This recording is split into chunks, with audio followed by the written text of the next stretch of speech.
Projekta mācāmies būt par savā amata meistariem ietveros radošās darbnīcas norisinājās Briežu ciemē.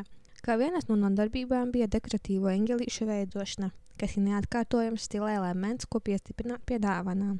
Mēs šodien taisam pērļu eņģelīšus no pērlītēm. Un iemācījos es Svētdienas skolā. Var pielikt, piemēram, šita diedziņu un pakārt vai neglita vai nelga, kur rotājumos. Var arī kaut kur piespraust, kā pats vēlās. Nodarbības norisinājās ļoti draudzīgā atmosfērā, kas piepildīta ar siltiem vārdiem un sirsnīgiem smaidiem. Klātesošo nodarbību dalībnieki viens otram sniedza padomus un palīdzīgu roku, ja kādam darbs neveicās tik raiti kā citiem. Tie, kas bija kādreiz veidojuši eņģelīšus, zināja teikt, ka iepraktizēties šādu eņģelīti var uzmeistarot pa 1 stundu, bet tam nepieciešams regulārs treniņš. Briežu ciemā šīs nebija vienīgās nodarbības projekta ietveros.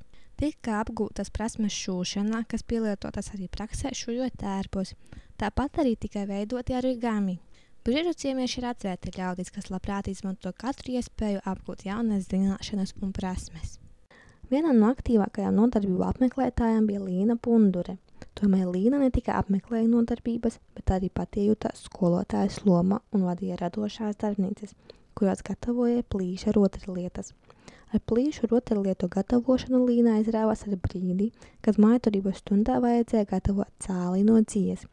Kopš tā brīža ar mammas atbalstu un palīdzību Līna ļauja savai sirdslietai un gatavo plīša mantiņas, to tēlus un schēmas izdomājot pati. No sākuma man šķita, ka tas būs viegli, bet īstenībā nav nemaz tik viegli.